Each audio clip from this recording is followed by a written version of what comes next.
الحمد لله نحمده ونستعينه ونستغفره ونؤمن به ونتوكل عليه ونعوذ بالله من شرور أنفسنا ومن سيئات أعمالنا من يهده الله فلا مضل له ومن يضلله فلا هادي له ونشهد أن لا إله إلا الله وحده لا شريك له ونشهد أن سيدنا ونبينا ومولانا محمدا عبده ورسوله صلى الله تعالى عليه وعلى آله وأصحابه أجمعين أما بعد فأعوذ بالله من الشيطان الرجيم بسم الله الرحمن الرحيم وإنك لعلى خلق عظيم وقال النبي صلى الله تعالى عليه وسلم بعثت لأتمم حسن الأخلاق صدق الله العظيم۔ بزرگان محترم، بھائیوں، دوستو، عزیزو، اسلام کے 5 شعبے ہیں: عقائد، عبادات، معاملات، معاشرت اور اخلاق۔ ان 5 شعبوں میں ایک اہم شعبہ اخلاق کا بھی ہے۔ دشمنان اسلام ہم پر یہ الزام لگاتے ہیں کہ اسلام تو تلوار کی زور پر پھیلا ہوا دین ہے۔ ہم کہتے ہیں کہ وہ تلوار لوہے کی نہیں بلکہ اخلاق کی تلوار تھی۔ حضرت نبی کریم صلی اللہ تعالی علیہ وسلم نے اپنے ارشادات کے ذریعے بھی اور اپنے عمل کے ذریعے بھی ہمیں اس پر زور دیا ہے۔ قرآن کریم میں اللہ رب العزت نے اپنے محبوب حضرت نبی کریم صلی اللہ علیہ وسلم کے اوصاف کے بارے میں ارشاد فرمایا وَإِنَّكَ لَعَلَى خُلُقٍ عَظِيمٍ، آپ تو بلند اخلاق پر فائز ہے۔ خالق کائنات خود اپنے محبوب سرکار دو عالم صلی اللہ علیہ وسلم کے اخلاق کے بارے میں ارشاد فرما رہے ہیں کہ وَإِنَّكَ لَعَلَى خُلُقٍ عَظِيمٍ۔ اللہ تبارک و تعالی نے اس آیت میں حضرت نبی کریم صلی اللہ تعالی علیہ وسلم کے بلند اخلاق کی طرف اشارہ فرمایا۔ امام مالک رحمۃ اللہ علیہ نے موطا میں یہ روایت نقل کی ہے کہ رسول اللہ صلی اللہ تعالی علیہ وسلم نے ارشاد فرمایا بعثت لأتمم حسن الاخلاق، اللہ تبارک و تعالی نے میری بعثت اس لیے کی ہے کہ میں اخلاق کو کامل کر دوں، میں اخلاق کی تکمیل کے لیے بھیجا گیا ہوں۔ ام المؤمنین حضرت عائشہ صدیقہ رضی اللہ تعالی عنہا سے جب پوچھا گیا رسول اللہ صلی اللہ علیہ وسلم کے اخلاق کے بارے میں، تو امی عائشہ صدیقہ رضی اللہ تعالی عنہا نے پوچھنے والوں کو جواب دیا کیا تم نے قرآن کریم کو نہیں پڑھا؟ یعنی قرآن کریم جو ہے وہ حضور اکرم صلی اللہ تعالی علیہ وسلم کے عالی اخلاق ہے۔ قرآن کریم نے جو حکم دیا حضور اکرم صلی اللہ علیہ وسلم کی زندگی میں وہ عملی نمونہ ہے، جس سے قرآن نے روکا حضور کی زندگی میں نمونہ ہے، آپ اس سے رکتے ہیں۔ جو قرآن نے بتلایا آپ اسے کرتے ہیں۔ لہذا آپ کے اخلاق پڑھنے ہیں تو انسان کو چاہیے کہ وہ قرآن کریم کو دیکھ لے۔ حضرت انس بن مالک رضی اللہ تعالی عنہ خادم رسول صلی اللہ علیہ وسلم ہیں۔ 10 سال مسلسل رسول اللہ صلی اللہ علیہ وسلم کی خدمت کا شرف انہیں حاصل رہا ہے۔ حضرت نبی کریم صلی اللہ علیہ وسلم جب مکہ مکرمہ سے ہجرت کر کے مدینہ المنورہ تشریف لائے، اس وقت ان کی والدہ ام سلیم رضی اللہ تعالی عنہا ان کو لے کر نبی علیہ السلام کی خدمت اقدس میں حاضر ہوئی اور عرض کیا، یا رسول اللہ صلی اللہ علیہ وسلم، یہ چھوٹا سا انس آپ کی خدمت کے لیے وقف ہے۔ آپ کو ایک ہوشیار سمجھدار بچے کی ضرورت پڑ سکتی ہے، لہذا میں اپنے اس بچے کو آپ کی خدمت کے لیے وقف کرتی ہوں۔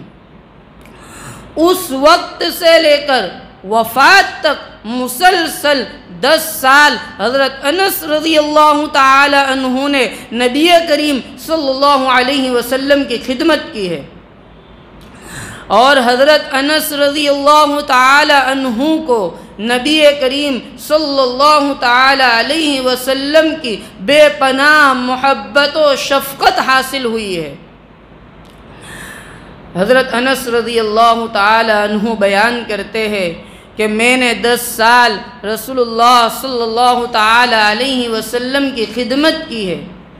اس پورے عرصے میں جو کام میں نے کیا، اس پر آپ نے کبھی یہ نہیں فرمایا کہ یہ کام تم نے ایسا کیوں کیا، اور جو کام میں نے نہیں کیا اس پر نبی کریم صلی اللہ علیہ وسلم نے کبھی یہ نہیں فرمایا کہ یہ کام تم نے کیوں نہیں کیا۔ حضرت انس رضی اللہ تعالی عنہ بیان کرتے ہیں کہ نبی کریم صلی اللہ تعالی علیہ وسلم سے زیادہ عالی اخلاق والا میں نے کسی کو نہیں دیکھا۔ جب پہلی مرتبہ وحی کا نزول ہوا، حضرت نبی کریم صلی اللہ تعالی علیہ وسلم گھبرائے ہوئے مکان پر تشریف لائے۔ حضرت خدیجہ رضی اللہ تعالی عنہا نے آپ کی گھبراہٹ کو دیکھا تو حضرت نبی کریم صلی اللہ تعالی علیہ وسلم کو حضرت خدیجہ رضی اللہ تعالی عنہا نے تسلی کے چند کلمات کہے۔ آپ نے فرمایا کہ آپ تو صلہ رحمی کرنے والے، آپ تو رشتے ناتوں کو جوڑنے والے ہیں، آپ تو بے کسوں کا بوجھ اپنے سر رکھ لیتے ہیں، آپ غریبوں کے لیے کماتے ہیں، آپ مہمان نوازی کرنے والے ہیں، آپ تو امر حق کا ساتھ دینے والے ہیں۔ غور کیجئے، حضرت خدیجہ رضی اللہ تعالی عنہا نے اس وقت حضرت نبی کریم صلی اللہ علیہ وسلم کی کسی عبادت کا تذکرہ نہیں کیا، کثرت ذکر کا تذکرہ نہیں کیا، بلکہ نبی علیہ السلام کی وہ عادتیں بتلائی جو اخلاقیات سے تعلق رکھتی ہے۔ میرے بھائیو، دوستو، عزیزو، حضرت نبی کریم صلی اللہ تعالی علیہ وسلم کی زندگی میں سینکڑوں مثالیں ملتی ہے کہ آقا علیہ السلام کے اخلاق کتنے بلند تھے۔ اللہ کے نبی علیہ السلام کے بارے میں حضرت امی عائشہ صدیقہ رضی اللہ تعالی عنہا بیان کرتی ہے کہ نبی علیہ السلام نہ فحش گو تھے، نہ فحش کے پاس جاتے تھے، نہ بازاروں میں شور و شغب کرتے تھے، برائی کا بدلہ آپ کبھی برائی سے نہیں دیتے تھے بلکہ معافی اور درگزر کا معاملہ کیا کرتے تھے۔ اچھے اخلاق میں ایک صفت، ایک چیز عفو درگزر کی ہے۔ حضرت نبی کریم صلی اللہ تعالی علیہ وسلم کی زندگی میں اس کی سینکڑوں مثالیں ملتی ہے۔ وحشی بن حرب، ان کی ذات سے اسلامی تاریخ کے تلخ ترین حادثے کی یاد وابستہ ہے۔ انہوں نے جب اسلام قبول کیا، اسلام قبول کرنے کے بعد وحشی بن حرب نبی کریم صلی اللہ تعالی علیہ وسلم کی خدمت اقدس میں حاضر ہوتے ہیں۔ حضرت نبی کریم صلی اللہ تعالی علیہ وسلم ان کے اسلام کو تسلیم فرما لیتے ہیں۔ پھر ان سے پوچھتے ہیں وحشی بن حرب رضی اللہ تعالی عنہ سے کہ آپ نے میرے شہید چچا حضرت حمزہ رضی اللہ تعالی عنہ کو کس طرح قتل کیا تھا، اس کی کیفیت بیان کیجیے۔ حضرت وحشی بن حرب رضی اللہ تعالی عنہ نے پورا واقعہ سنایا۔ اس واقعے کو سن کر نبی کریم صلی اللہ تعالی علیہ وسلم بہت روئے، بہت زیادہ غمگین ہوئے۔ اس کے بعد اللہ کے نبی علیہ السلام نے وحشی بن حرب سے کہا کہ تمہارا اسلام ہم نے قبول کر لیا، لیکن تم میرے سامنے نہ آیا کرو، میں تمہیں دیکھتا ہوں تو مجھے میرے پیارے شہید چچا کی یاد تازہ ہو جاتی ہے۔ اسی طرح فتح مکہ کے موقع کے اوپر نبی علیہ السلام 10,000 صحابہ کرام رضوان اللہ تعالی علیہم اجمعین کی جمعیت کے ساتھ مکۃ المکرمہ کے اندر فاتحانہ انداز میں داخل ہو رہے ہیں۔ صحابہ کرام رضوان اللہ تعالی علیہم اجمعین میں سے کسی کی زبان سے یہ نکلا الیوم یوم الملحمہ، کہ آج تو بدلے کا دن ہے، آج پرانے مظالم پر زخم رکھنے کا دن ہے۔ اللہ کے نبی علیہ السلام نے جب یہ سنا تو آقا علیہ السلام نے ارشاد فرمایا لا تثریب علیکم اليوم واذهبوا انتم الطلقاء۔ تاریخ شاہد ہے، زمین و آسمان گواہی دیتے ہیں کہ ایسا کچھ نہیں ہوا۔ اللہ کے نبی علیہ السلام نے ارشاد فرمایا رحمت نبوی صلی اللہ تعالی علیہ وسلم جوش میں آئی، اور تمام لوگوں نے نبی علیہ السلام کے اس فرمان کو سنا لا تثریب علیکم اليوم واذهبوا انتم الطلقاء، کہ جاؤ تم سب آزاد ہو، تم لوگوں سے کسی قسم کا بدلہ نہیں لیا جائے گا۔ یہ تھے آپ صلی اللہ تعالی علیہ وسلم کے اخلاق کریمانہ، یہ آپ صلی اللہ علیہ وسلم کے اخلاق حسنہ کا اعلیٰ نمونہ تھا، جس کی مثال آج دنیا پیش کرنے سے قاصر ہے۔ اس کے علاوہ احد کے موقع کے اوپر دشمنان اسلام کے ساتھ معافی کا، عفو درگزر کا نبی علیہ السلام نے معاملہ کیا۔ طائف والوں نے نبی علیہ السلام کو کتنی تکلیف پہنچائی، لیکن اس کے باوجود اللہ کے نبی علیہ السلام نے ان کو بھی معاف کر دیا۔ حتیٰ کہ جن لوگوں نے اللہ کے نبی علیہ السلام کو زہر دیا تھا ان کو بھی آقا علیہ السلام نے معاف کر دیا۔ اسی طرح یمامہ کے ایک سردار تھے ثمامہ بن اسال، انہوں نے اسلام لانے سے پہلے بہت سے مسلمانوں کو شہید کیا، مسلمانوں کو بہت نقصان پہنچایا۔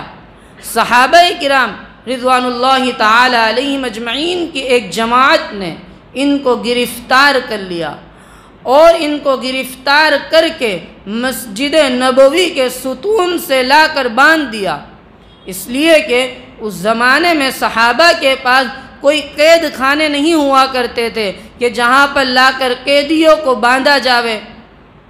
مسجد نبوی کے ستون سے ان کو باندھ دیا گیا، لیکن کھانے پینے کا برابر خیال رکھتے، ان کے ساتھ ہمدردی کا معاملہ کرتے، ان کو ایسا ہی نہیں چھوڑ دیا تھا۔ اللہ کے رسول علیہ السلام ثمامہ بن اسال کے پاس آئے اور پوچھا کہ ثمامہ تمہارا کیا حال ہے، تم کس سوچ میں ہو؟ ثمامہ بن اسال نے کہا کہ میرے پاس خیریت ہے، اگر آپ مجھ پر احسان کرو گے تو ایک شکر گزار پر احسان کرو گے، اور اگر آپ مجھے رہا کر دو گے تو میں آپ کا شکر گزار بنوں گا۔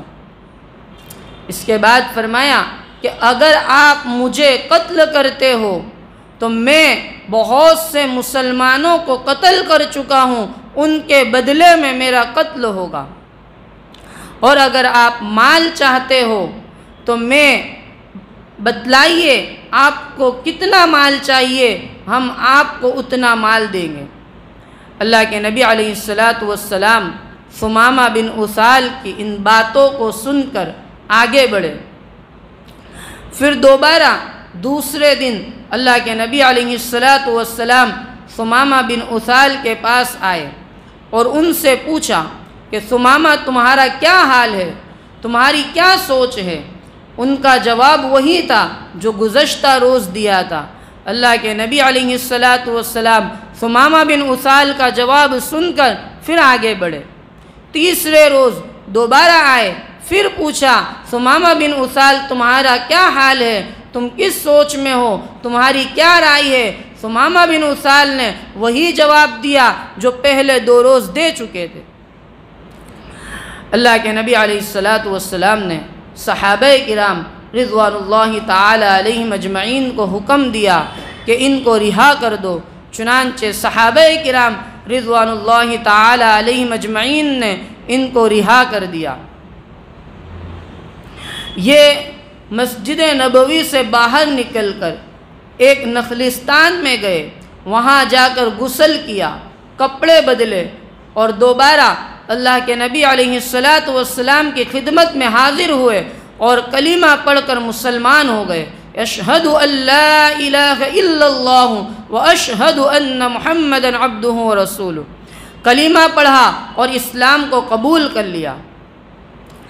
اور اسلام قبول کرنے کے بعد، کیونکہ یہ یمامہ کے سردار تھے، اگر قید تھے، جب مسجد نبوی کے ستون سے بندھے ہوئے تھے، اس وقت اگر کلمہ پڑھتے، ان کے دل میں یہ ڈر تھا کہ لوگ مجھے طعنہ دیں گے کہ خوف کی وجہ سے، قتل کے ڈر کی وجہ سے انہوں نے اسلام قبول کر لیا۔ اس لیے اللہ کے نبی علیہ السلام نے جب رہا کیا تو انہوں نے وہاں صحابہ کے ان کے ساتھ ہمدردی کا معاملہ دیکھا، نبی علیہ السلام کو بہت قریب سے دیکھا، اور صحابہ کرام رضوان اللہ تعالی علیہم اجمعین نے ان کے ساتھ جو ہمدردی کا معاملہ کیا، یہ تمام چیزوں کو دیکھ کر انہوں نے اسلام قبول کیا تھا۔ چنانچہ اسلام قبول کرنے کے بعد ثمامہ بن اسال رضی اللہ تعالی عنہ بیان کرتے ہیں، اللہ کے نبی علیہ السلام سے کہتے ہیں کہ یا رسول اللہ صلی اللہ تعالی علیہ وسلم، اسلام لانے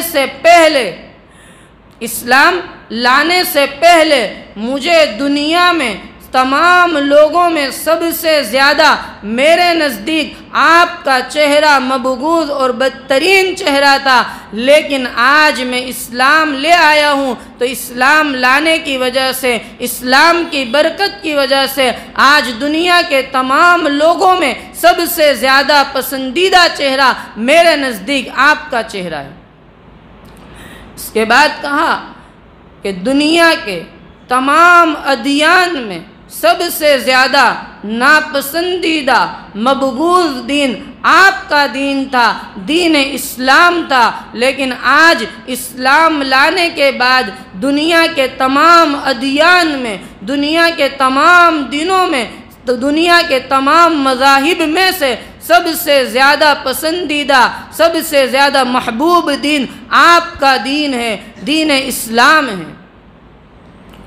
اس کے بعد ثمامہ بن اسال نے کہا کہ اسلام لانے سے پہلے میرے نزدیک دنیا کے تمام شہروں میں اور دنیا کے تمام علاقوں میں سب سے زیادہ ناپسندیدہ شہر، سب سے زیادہ مبغوض شہر آپ کا شہر تھا، لیکن اسلام لانے کے بعد آج دنیا کے تمام شہروں میں سب سے زیادہ پسندیدہ شہر آپ کا شہر ہے۔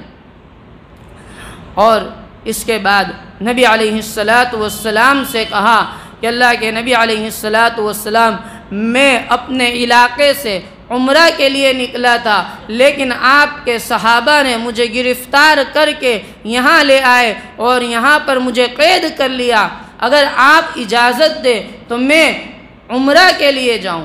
اللہ کے نبی کریم صلی اللہ تعالیٰ علیہ وسلم نے انہیں اجازت دی۔ ثمامہ بن اسال وہاں سے مکہ المکرمہ کے لیے روانہ ہوئے۔ ان کے مکہ پہنچنے سے پہلے ان کے اسلام لانے کی خبر وہاں پہنچ چکی تھی۔ جب یہ وہاں پہنچے تو لوگوں نے کہا کہ یہ تو صابی ہو گیا۔ اس زمانے میں جو مسلمان ہوتا تھا اس کو صابی کہا جاتا، تو مکہ والوں نے، مشرکین نے کہا کہ یہ تو صابی ہو گیا، یہ تو اپنے دین سے پھر گیا ہے، اپنے آبائی مذہب کو اس نے چھوڑ دیا ہے۔